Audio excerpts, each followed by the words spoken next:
তো কথা হচ্ছে রাজনীতি নিষিদ্ধ থাকলে ব্যক্তি যেহেতু রাজনীতি করে, ব্যক্তির নির্বাচন করাটা একটা রাজনীতি। ফলে পদ পদবীধারী নিষিদ্ধ দলের কোন ব্যক্তির নির্বাচনে অংশগ্রহণকেও অযোগ্য এবং নিষিদ্ধ করতে হবে। তার অর্থাৎ আরেকটা পয়েন্ট বলেছি যে এই সরকার, বর্তমান সরকার ক্ষমতায় এসে তারা সিটি কর্পোরেশন, তারপরে জেলা পরিষদ, বিভিন্ন উন্নয়ন কর্তৃপক্ষ, গুরুত্বপূর্ণ বিধিবদ্ধ স্বায়ত্তশাসিত সংস্থায় তারা পলিটিক্যাল অ্যাপয়েন্টমেন্ট দিয়েছেন।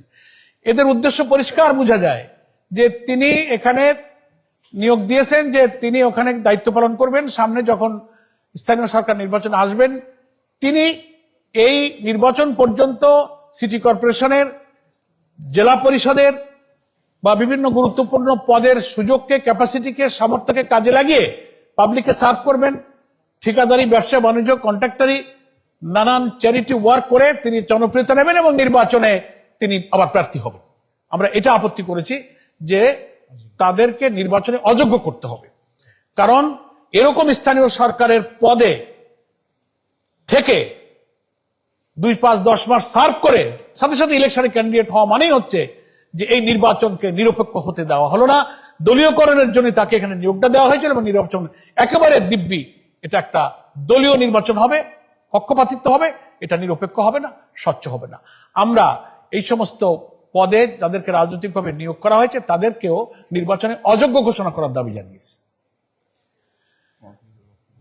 এবং মন্ত্রীদের ওখানে আমরা লিখিত দিয়েছি, এমপি মন্ত্রীরা নির্বাচনী এই সমস্ত তৎপরতায় অংশ নিতে পারবে না, সেটা একটা পলিটিক্যাল অ্যাক্টিভিটির মধ্যে পড়ে। যেহেতু এবারের স্থানীয় সরকার নির্বাচনটা অরাজনৈতিক হবে, দলীয় প্রতীক হবে না বলা হচ্ছে, তো তাহলে যারা পার্লামেন্টে আছেন, যারা মিনিস্ট্রিতে আছেন, তারা যদি কোনো প্রার্থীর পক্ষে গিয়ে মিটিং করেন, বক্তব্য দেন, সেটা একটা রাজনৈতিক তৎপরতা হিসেবে বিবেচ্য হবে।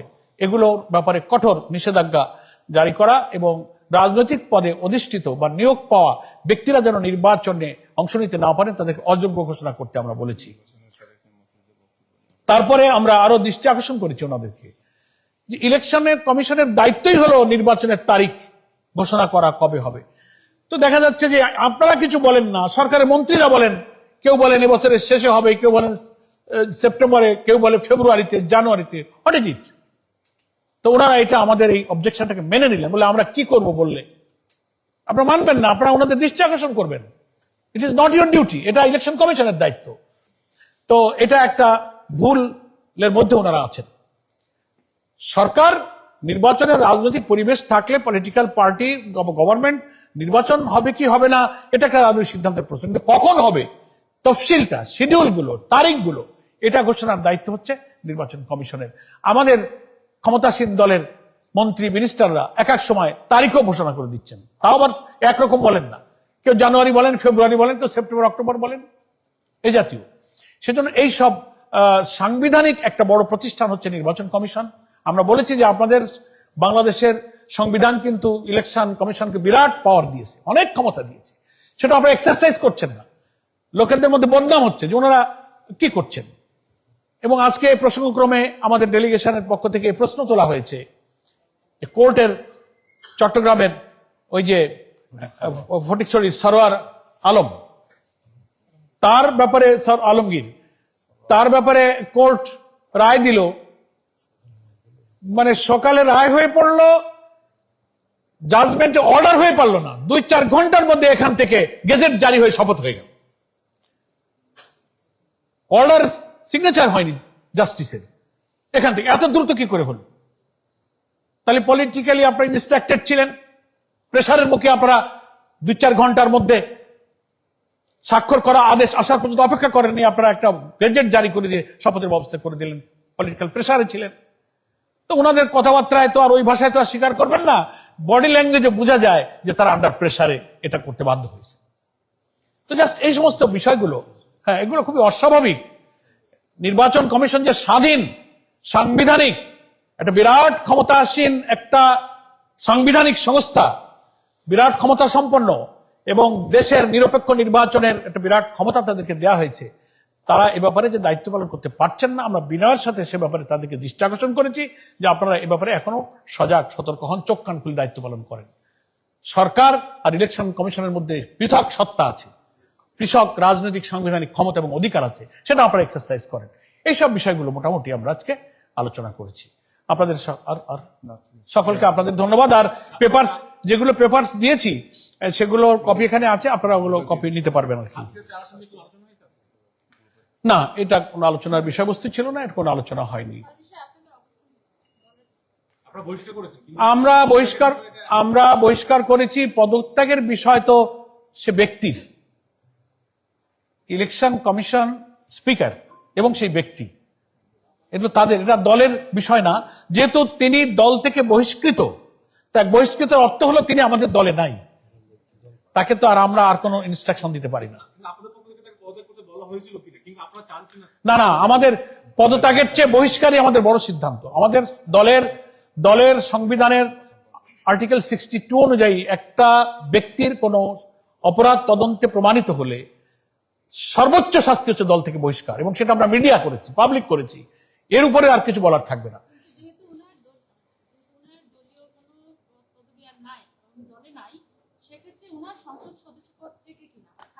এটা সাংবিধানিক প্রশ্ন, EC and speaker will decide. এই ব্যাপারটা আমার নয়, এটা আমাদের সাংবিধানিক স্পিকার এবং নির্বাচন কমিশনের বিষয়। দে উইল ডিসাইড, তাদের উপরে আমরা ছেড়ে দিয়েছি। এখানে আমাদের ওনারা এটা নিজেদের মধ্যে আলোচনা করবেন। ওনারা ধৈর্য সহকারে শুনেছেন এবং গুরুত্ব দিয়েছেন বলে বোঝা গেল। দেখা যাক, আল্লাহ ভরসা। তো না, এই বিষয় নিয়ে ইলেকশন কমিশনের কোনো কথা হয়নি। শিশির ভাই কি আছেন না চলে গেছেন?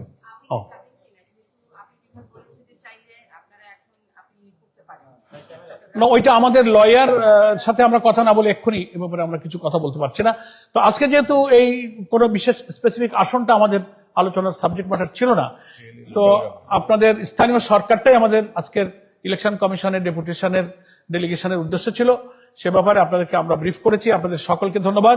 নির্বাচনের সময়সীমা নিয়ে বলেছেন কিনা? না, এই ব্যাপারে কিংবা সিটি কর্পোরেশন কোডটা আগে পরে না, এই নিয়ে আমাদের কোনো আলোচনা হয়নি। চট্টগ্রাম যশোর 4 আসনে দেখেছেন যে গতকালকে একটা ঝামেলা শুরু হয়েছে, আবার 7/4 সংসদ বিষয়। এতে করে আপনারা একটু সমালোচনা করছেন কিনা বা চাপে আছেন কিনা, চাপে আছে কিনা? ভাই শোনো, কোন চাপ নাই। একটা কথা হচ্ছে যে যন্ত্র তো একটা সবার হাতে আছে, এক লাইন লিখে চাপ দিলেই তো চলে যায় দুনিয়ায়। এটা এখন পত্রপত্রিকার তো একটা এডিটোরিয়াল পলিসি থাকে, কিন্তু ফেসবুক সোশ্যাল মিডিয়ার কোনো এডিটোরিয়াল পলিসি নাই। আমার মনে যা আসলো লিখে দিলাম। রং আর রাইট ভিন্ন ব্যাপার। এখন যশোর 4-এ আমাদের মাননীয় সদস্য অত্যন্ত সহজ সরল ভালো মানুষ। তার একটা মেয়ে দীর্ঘদিন ধরে অসুস্থ, আমি নিজে ব্যক্তিগতভাবে জানি। অন্তত 15-20 বছর ধরে আমি যশোর যাতায়াত করে, আমার বাড়ি খুলনায়। উনি এই মেয়েটার জন্য, উনি এবং ওনার ওয়াইফ একজন কলেজের টিচার, উনি নিজেও কলেজ অধ্যাপনা করেছেন। এই মেয়েটা অসুস্থ, ভারত বাংলাদেশ বিভিন্ন ট্রিটমেন্ট, সাইকোলজি, সাইকিয়াট্রিক, ফিজিক্যাল, নানান, তার প্যানক্রিয়াস ড্যামেজ হয়ে গেছে, নানান রকম অসুস্থতা, আইসিইউতে থাকে। মেন্টালি সে অনেক সময় আপসেট হয়ে যায়, ব্যালেন্স থাকে না।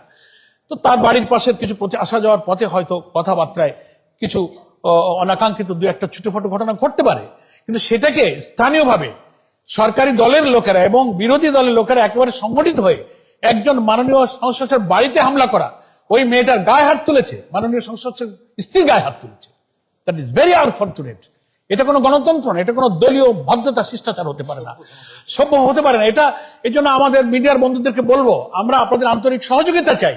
একটা জিনিসের রং আর রাইট, রিয়েল জিনিসটা, তার বাস্তবতা দেখে শুনে আপনারা লিখবেন। নজরুল ইসলাম গাজী তার ব্যাপারে নিউজ করেছেন আপনারা, সত্য নিউজ যেগুলো এসেছে, আমরা তো তার ব্যাপারে কোনো আপত্তি করিনি, বাড়াবাড়িকে আমরা আপত্তি করি। কিন্তু আমাদের গোলাম রসুল সাহেব যশোর 4-এর সংসদের ব্যাপারে অনেকেই ইচ্ছাকৃতভাবে পলিটিক্যালি ব্যাড ইন্টেনশনে তার ইমেজকে, জামাতের ইমেজকে ড্যামেজ করার জন্য চেষ্টা করা হয়েছে। আমরা আপনাদের সকলকে আবারও ধন্যবাদ জানাই এবং মিডিয়াকে আমরা সত্যের পক্ষে থাকার জন্য আহ্বান জানাই।